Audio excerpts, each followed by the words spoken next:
Good evening, ladies and gentlemen. I welcome you to this media interaction. We have here with us the External Affairs Minister of India, Shri Salman Khurshid. As is usual, and along with him is Shri Sudhir Vyas, who is Secretary Economic Relations and was the senior Indian representative at the Indian Ocean Rim Association meeting. As is usual, what we will do is we will have a few opening remarks by the Minister, followed by a few questions. May I now request the Minister to make his opening remarks. Thank you. Good evening to all of you. Friends, it's a privilege to be addressing a very exclusive band of journalists who do the foreign circuit. We report on what I believe is a very important part of the profile of our country across the globe.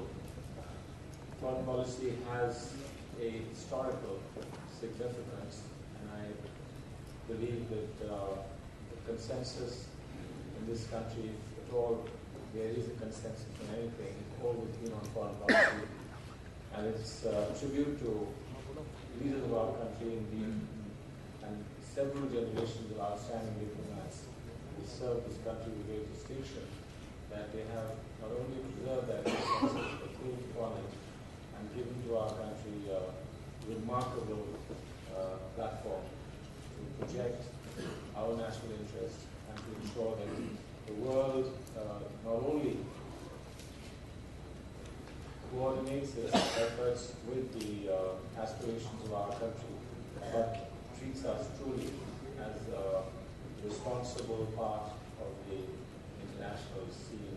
And with that sense of responsibility, we've made our contributions, I believe, to some very important decisions in the world, and I hope that in the times to come, we will continue to play that role effectively.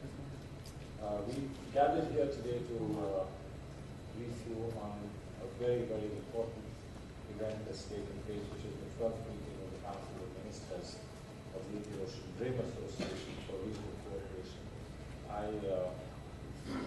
Many years ago, when I was Minister of State, I saw this emerge as an outstanding initiative by countries that have a link not in the normal course by way of a landmass that they share, but by way of common linkages, both historical and geopolitical, that they have through the high seas. And it was in that sense a unique initiative. We're now 15 years down the road.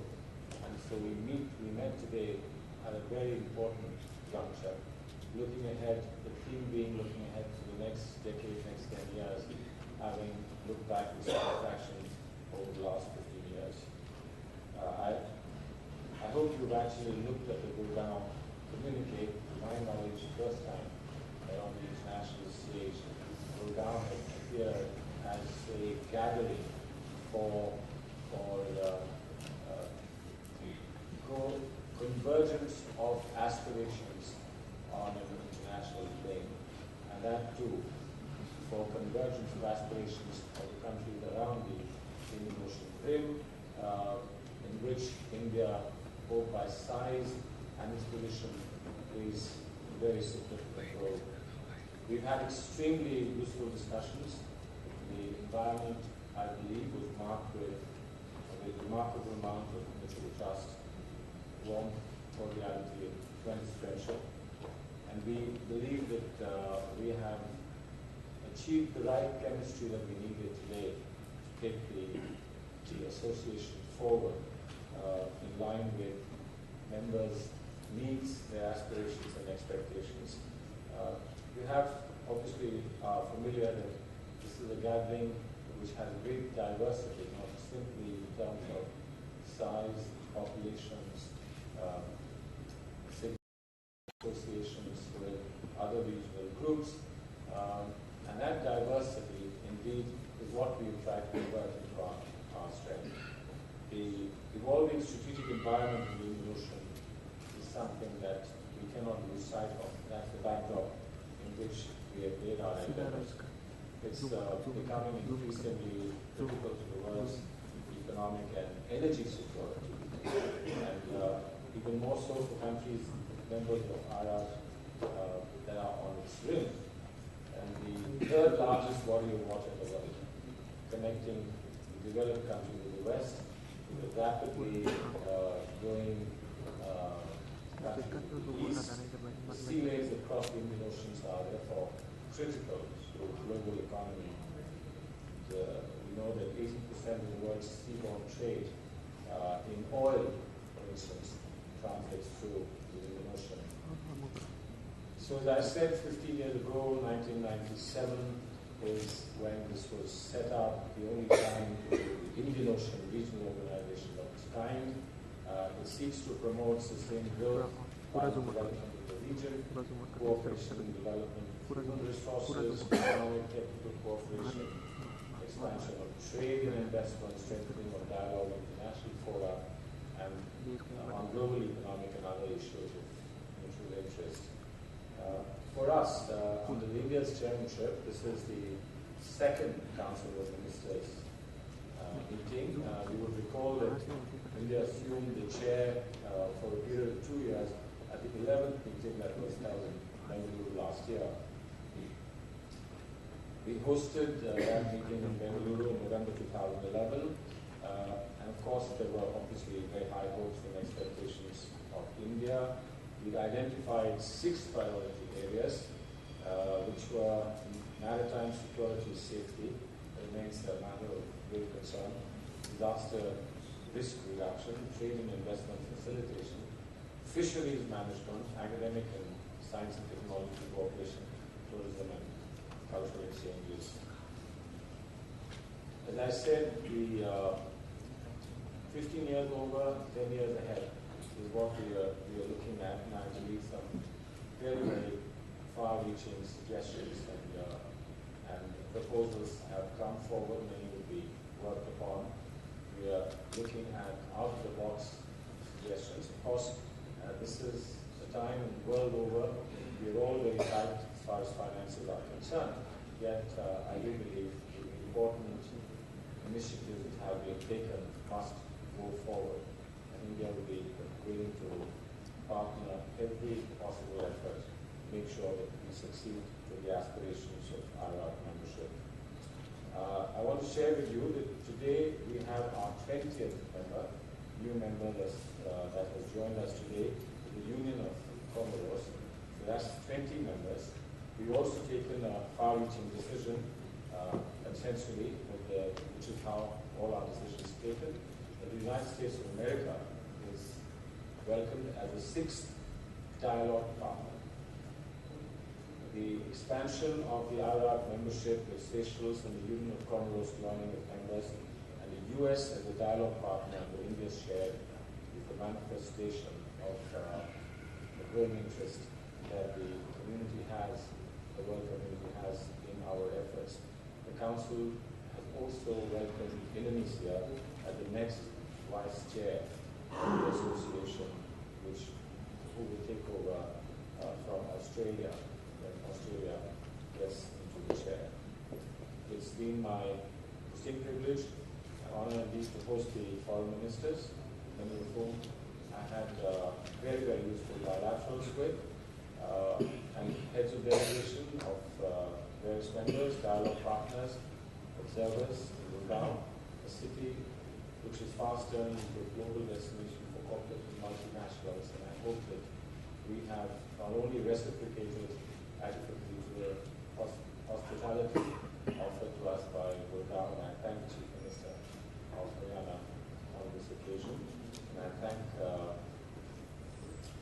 them all who participated, our delegates and the heads of delegations for their constructive contributions they've made to help us make this a great success. We look forward now to the next meeting, which will be 2013 in Australia, when Australia will assume the chair of the association from us. And once again, I'd like to thank the government of Haryana as well as the administration will come for facilitating, assisting, with enthusiasm, warmth, and making this an event worth going through. Thank you very much. Yeah, Manish Chand from IANS. Please hold on to the mic. In an important step, the United States joined today as a dialogue partner of the IORPRC. In what ways the US brings value to this recent body? And secondly, from what we learned that there was a proposal for renaming this body because many people feel the current name is or is this being unannounceable or it's not a fitting acronym. Was there any discussion on that? Yes, indeed, there was discussion on it, and I did find it it's a little bit of a tongue twister. We have to pause to be able to get it right.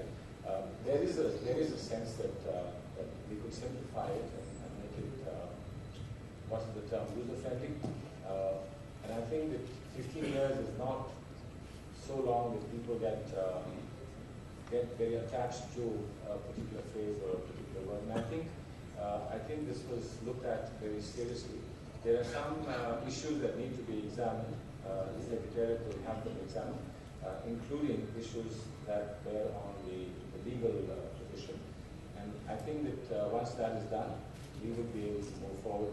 The sense was that it would be good to shorten it and make it more user-friendly. So hopefully we will see this happen.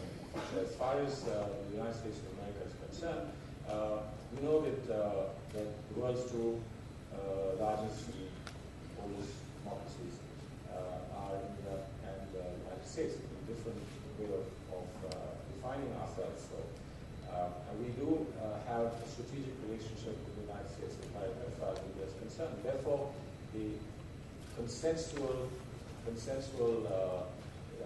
invitation and acceptance of the United States as a dialogue partner is obviously something to be welcomed. We are very pleased that this decision has been taken.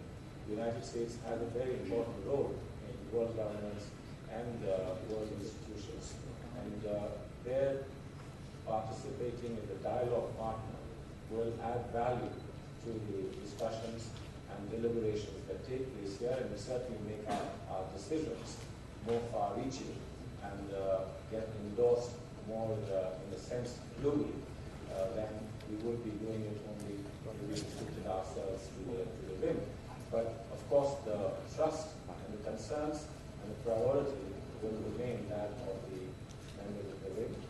There are other dialogue partners, and the positive step has been taken, and I do acknowledge and applaud the consensual manner in which first the senior officials and then the heads of delegations welcome this decision. The next question is from Mr. Venkat Narayan. Minister, in the morning, you made a remark to the effect that there should be a university to deal with issues concerning the whole region, Indian Ocean, Rim region. Was that discussed in any detail, and is that just an idea floated by you because there is no reference to it in the community? What do you have in mind, and what would you like to achieve through that? Well, as you know, a university is not a small project.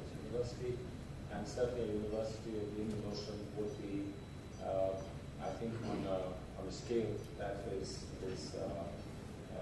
not easily put together. My sense is it was received well. The idea was received well. I only flagged the idea. It's a big ticket idea. We are today conscious that commitments, and we shouldn't, as countries, overcommit ourselves to finances. We have, India is involved, as you know, in two very major universities that they are now in the process of being nurtured. One is the Nalanda University, and the other one is the South Asia University. I think both of them are very, very significant universities, but we all know that there is a growing need for multidisciplinary institutions and universities. There is a great thirst for knowledge, and we are into the knowledge age, and therefore at the cutting edges, particularly in the Indian Ocean region, looking both at our historical, geopolitical, cultural and commercial dimensions, the University of the Indian Ocean can be absolutely unique. I just threw the idea at my colleagues to see who would want to snap up a university opportunity. I don't think we should pretend or try to be monopolistic to get every good idea for ourselves. This is a shared aspiration, and we would be willing to work with anyone who thinks that the university could be situated there. But of course, India is always ready and willing. So it's just an initial idea. It's shall we say, a twinkle in the eye yet. We'll wait a little bit longer for it to move forward. But I'm convinced that the sense that I received was this is an idea that will be pursued diligently and quickly. Thank you. The next question is from Artist Mohan.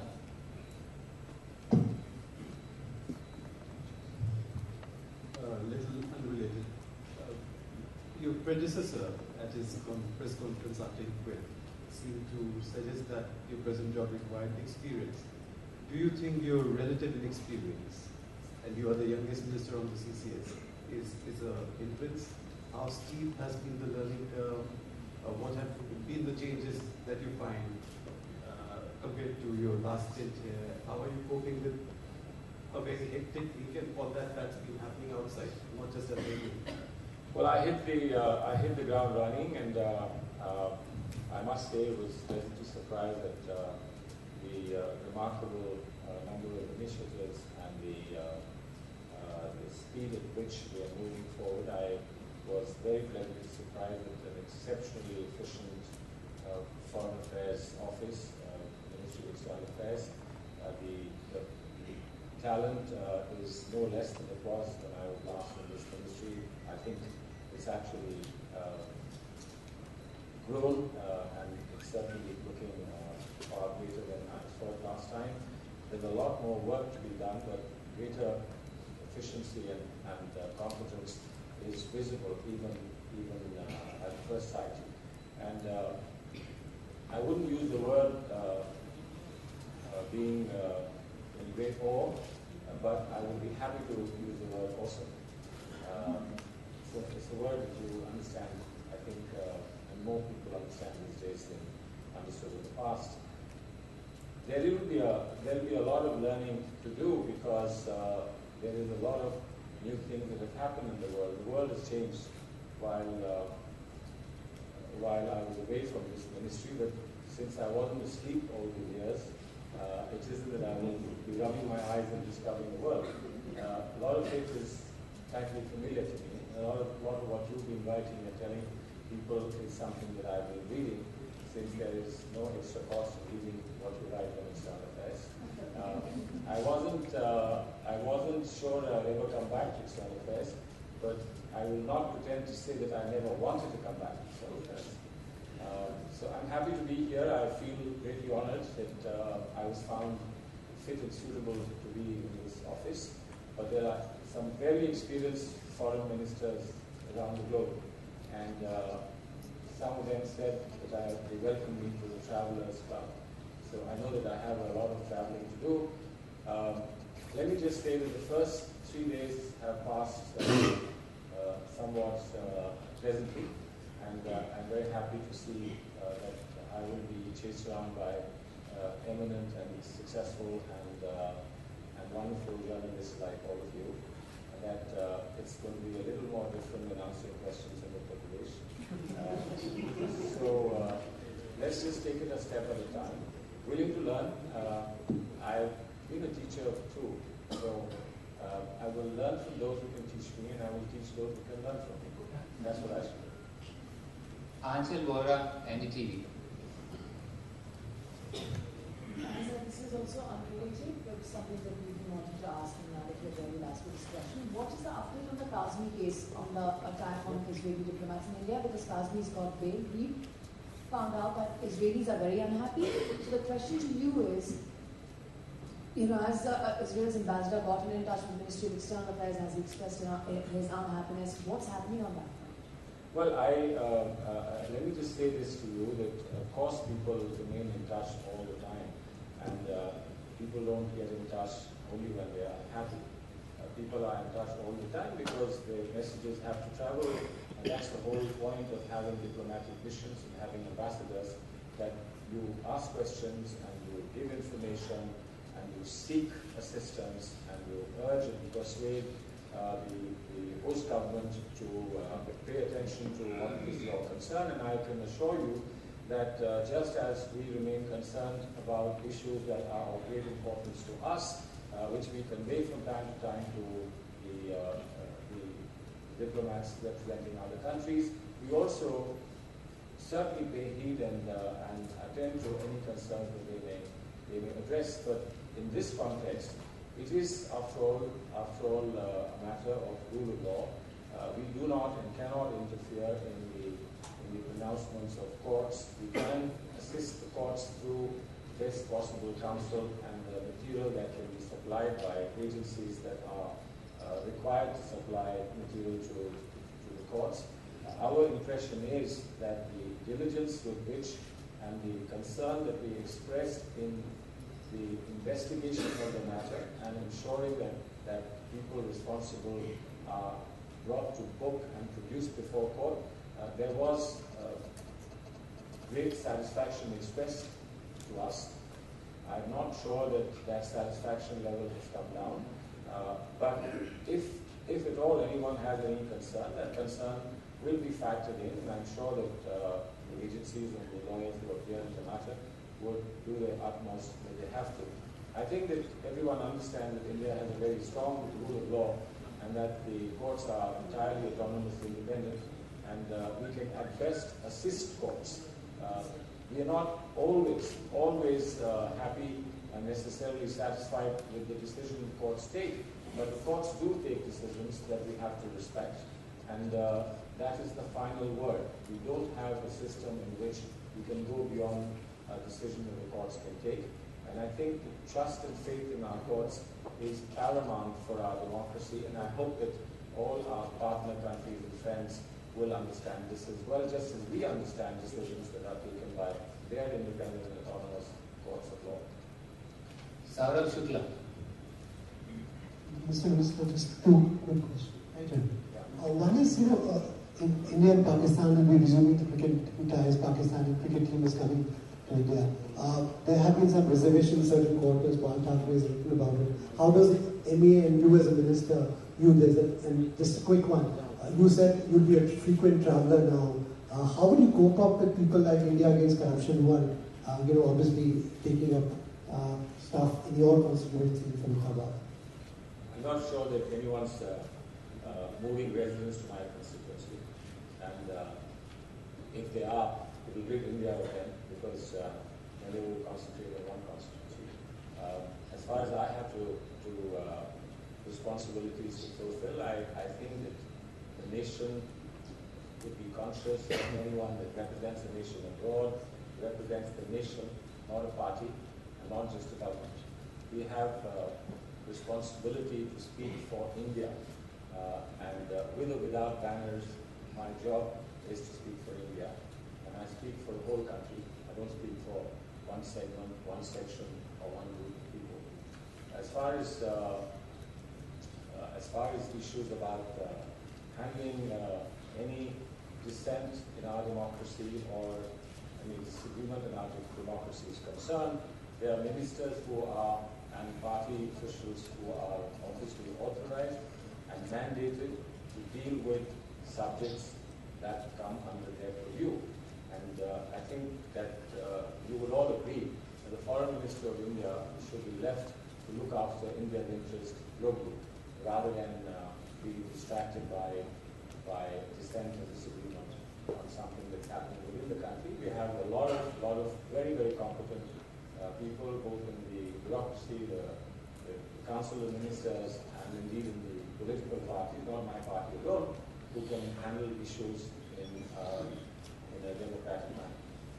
Pakistan cricketing ties. Oh, the cricketing ties. I like watching cricket.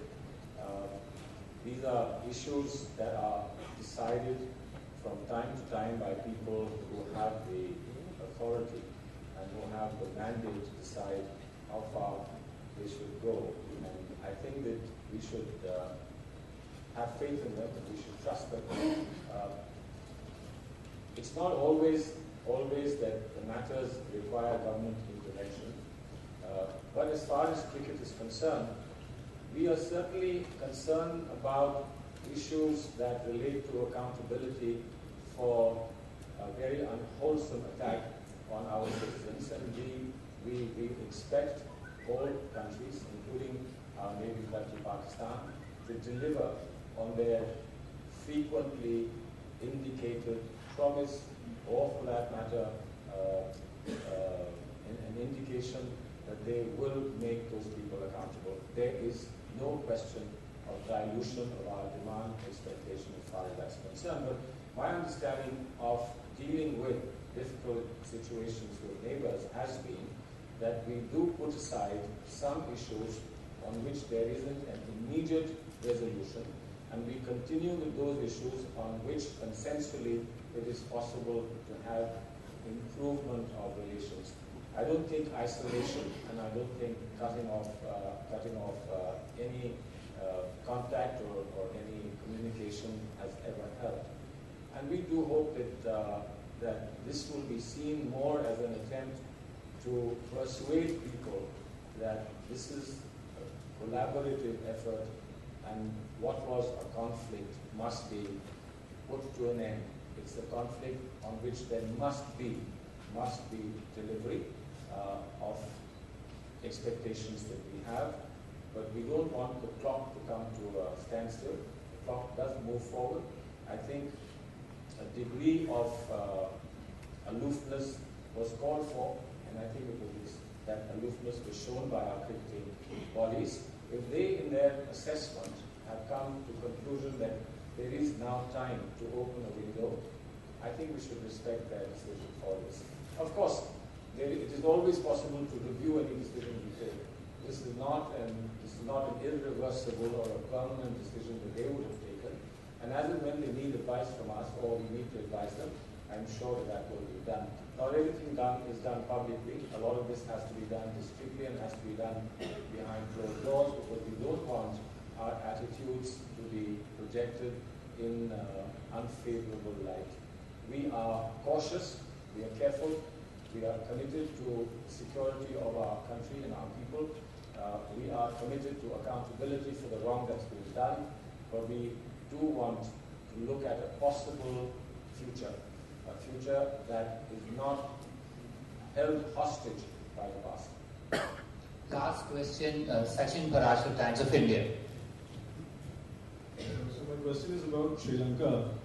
In the past few weeks, we have seen that there have been repeated calls by forces from within the government, including the Defense Secretary, that Sri Lanka do away with the 13th Amendment altogether. I want to ask you if you took this up with your counterpart when you met him this morning, and if yes, what was the response? Sorry, I don't understand the thrust of that question, because my understanding is that we would rather support the 13th Amendment, and that we have been given indications from time to time, formally, officially, even privately, we've been given a reaffirmation of the 13th Amendment. If anything, we have understood that there is a demand from one side for going beyond the 13th Amendment, and that 13th Amendment will not be adequate. This is my understanding of the distance between the two sides on moving forward. We have no indication whatsoever that there is a dilution or an issue of dilution or a reversal of 13th Amendment. The bottom line that we know is that 13th Amendment stands, the 13th Amendment is reaffirmed, but that there is now an expectation that's being placed that there's need to go beyond 13th Amendment. How soon that is possible, if at all it's possible, what will be the procedure and process that will be undertaken to examine this further, what will be its impact on the deadlines and dates that Sri Lanka has set for itself for elections in the northern province, which is sometime next year. This is a matter that we will have to watch and wait for. I think that it's an internal matter for that country. It of course has an implications for us, but it's an internal matter for that country. There are, I'm sure, some very, very competent people and sensitive people. I would like to share with you that my meeting with the Sri Lanka Foreign Minister was a very rewarding meeting. It so happens that he is a senior of mine from Oxford, and perhaps Oxford people speak the same language, so I may have understood his language better than I might have understood anyone else's language. But I did have a very rewarding and very satisfying meeting with him, and I must say that we had a very candid and a frank exchange of views and extremely helpful exchange of views. Thank you very much. With that, we come to the end of this interaction. Would you like to say something? Please. Thank you.